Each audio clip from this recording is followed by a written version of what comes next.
Hi guys, we are about to go on a food tour. I have the Reykjavik Food walk that I'm going to be going on, and it starts in downtown, so let's go. 5 restaurants. Hope you guys brought the appetite. I'm going to try to cover the whole spectrum of the Iceland cuisine. We're going to get some meats, we're going to get the seafood, and of course we're going to end with some delicious sweets. And along the way I can try to tell you as much as I can about Icelandic culture and history. Of course the tour is about 3 hours long, but the country is older than 1,000 years, so it's hard to fit in the whole 1,000-year history of Iceland to these 3 hours. So if you guys have any questions, just please don't hesitate to ask. I'll be happy to answer. I only have one question before we leave because I want to keep my tour safe. Not a very dangerous tour. We're not going on the glacier or anything like that, but of course if someone has a food allergy, it's best to let me know so I can call the people ahead and let them know about it. None of that? Awesome. Let's just get started then.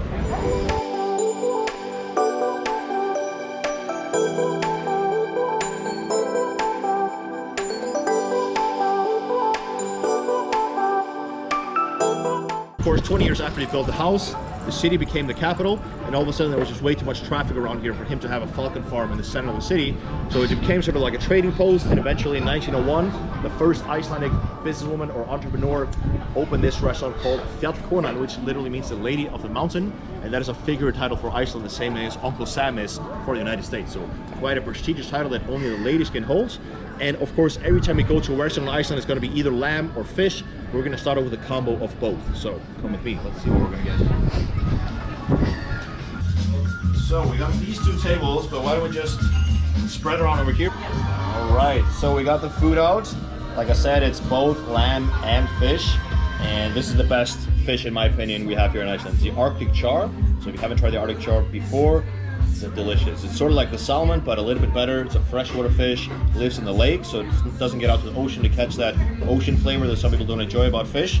So it's very mild tasting. It's lightly cured with some fresh trout roe and some crispy lentils. So it's a really nice mix of flavors. And then we got the flatbread over here with some slow cooked lamb shoulder, like a pulled lamb kind of, carrot puree, some pickled red onion and carrots, and then a few herbs on top. So this is really a great start. We get the fish and the lamb. So for 7, we're gonna get one with everything. So it's a lamb hot dog with homemade ketchup, remoulade, and mustard, and then some fried and fresh onions underneath. Don't worry that we're a big group. The average time to make a hot dog is only 6 seconds, so it's gonna come out quite fast. So please come with me.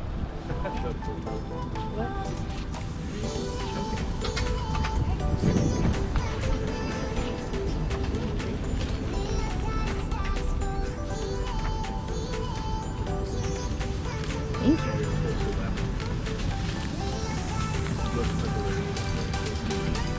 Okay.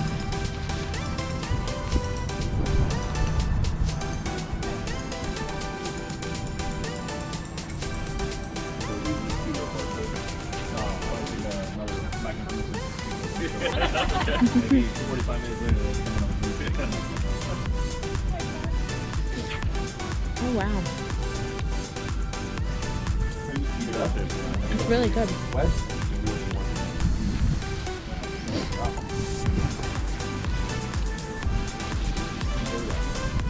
the first fast food restaurant in Iceland.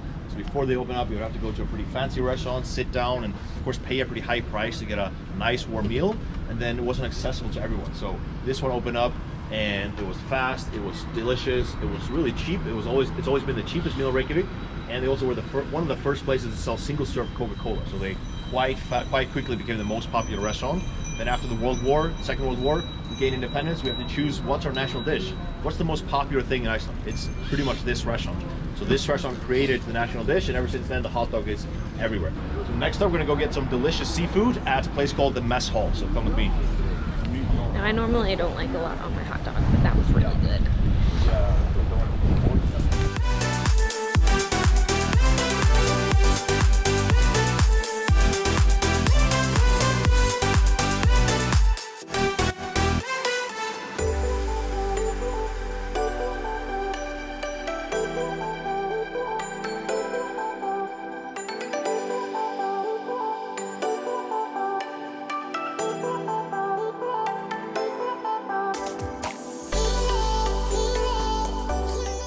So this place, one of my favorite seafood restaurants in Iceland, because they just keep it simple, keep it delicious. The main course is always the fish, and they don't do anything fancy or extravagant, just keeping it simple. And about 150 years ago, there used to be an old restaurant where there was just a fisherman by the stove. He had pans, and basically the fishermen knew they would just come here with a fresh catch of the day. They give it to the chef, and he would just cook up something, the fish, and then just put maybe add potatoes or greens and just add to it. So the same thing is going on here. Everything is going to be cooked and served on a pan. We got 2 different types of fish to try. It's going to be freshwater fish and a delicious Icelandic cod meal. So hop aboard. Hands on the table. The 2 on the sides here are the same, and then we got the brokkfiskur here in the middle. So this is a really typical Icelandic meal with some cod, cream, and potatoes, and then every family has their own different recipes that they like to make. So it's a lot of variety in it. Of course here, everything being fried on the pan. The thing is mashed together with celery, white wine, and some onions, and then it's fried on the pan to get a nice crust on it, topped with béarnaise sauce, greenhouse corn tomatoes, and some spinach and rucola. So really traditional, really classic, always served with the rye bread. If you guys haven't tried the rye bread, maybe you've heard of the lava bread before. This here is the lava bread, but we here in Iceland actually call it the chocolate cake without chocolate. So when you try it, you'll see why. Then on the other 2 pans, we got the freshwater fish. This is the Arctic char. This is pan fried with honey and butter, so it's extra delicious. And sometimes when eating fish, you don't want to eat the skin, but trust me on this one, the skin is the best part. So definitely don't skip the skin. Almonds on top, the same, tomatoes, potatoes, and some spinach and rucola. Iceland also have a whaling industry. Yeah, we do still hunt whales a little bit. There's enough for one for each person. We catch about 300 whales a year, mostly minke whales and some fin whales. And the woman who started it, she wanted to have like a haven for the locals to escape to get all the things they can get in your grandma's house. So they're only going to play Icelandic music. They have, you know, smoked salmon. They have smoked lamb.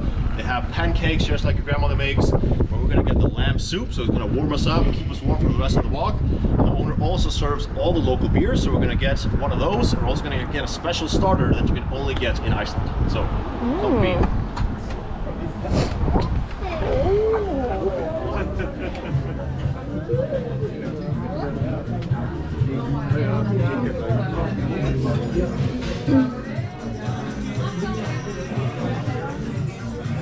Things.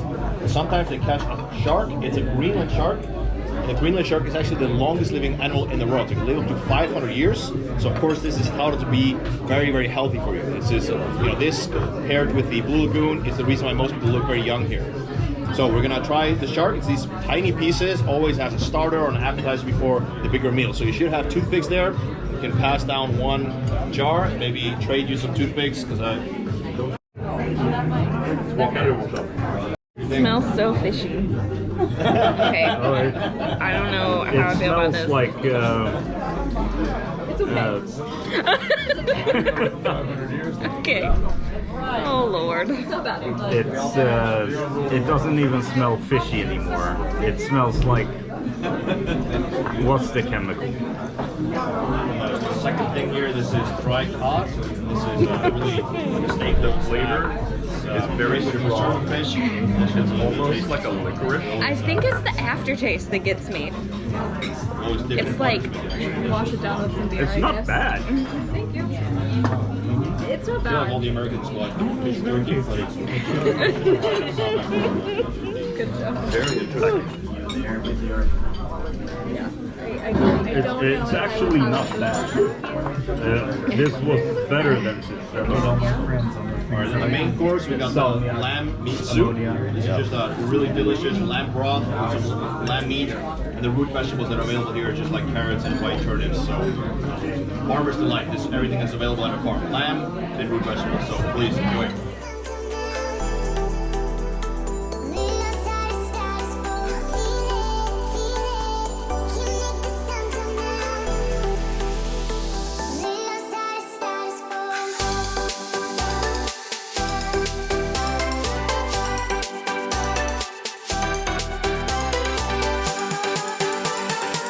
The church, they're actually a natural phenomenon that you can see, especially on the south coast. When you go to the black sand beach, you'll be able to see where the architect drew his inspiration from.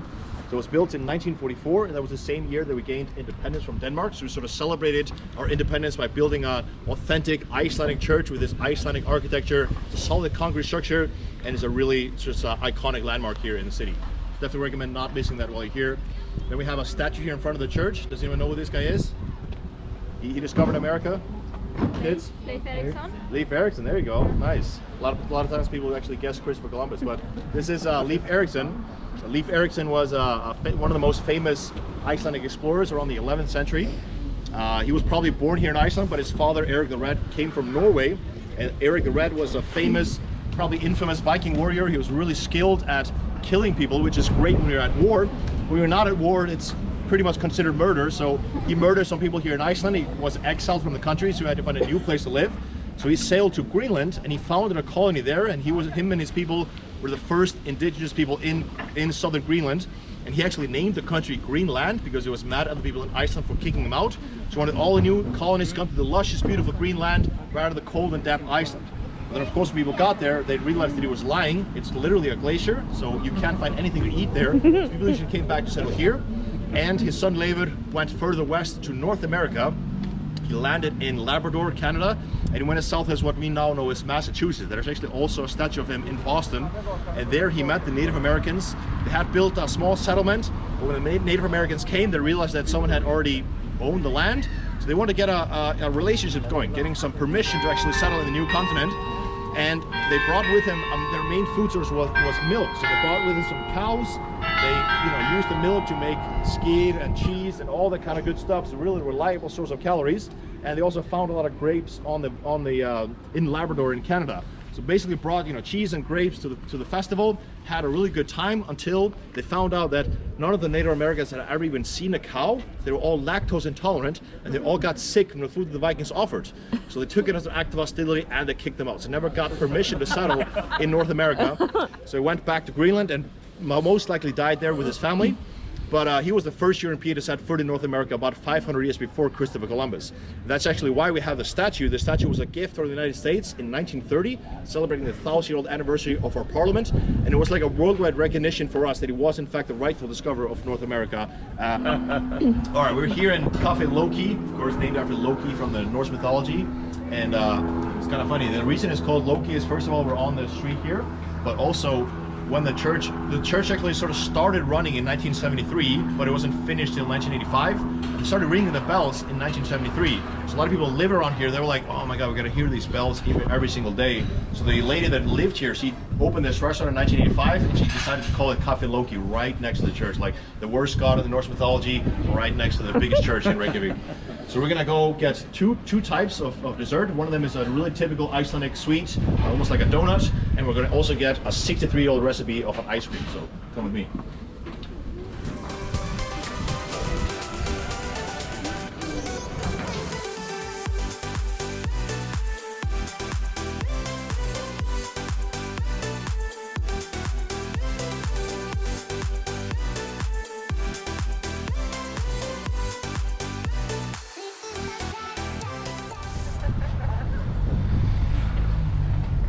Well, that's it for the food tour. I'm stuffed. Oh my goodness, we had so much to eat. But everything was great. Our guide's name was Thor. He was awesome. Yeah, if you are coming to Reykjavik, make sure you take this food tour because it was a lot of good food and it was a lot of bang for your buck. I feel like with this food tour opposed to some of the other ones I've been on, it was a lot of like sit down at a restaurant and you get a full meal type thing as opposed to some little portions. So make sure you come with an appetite. That's all for this video, so I'll see you next time. Bye.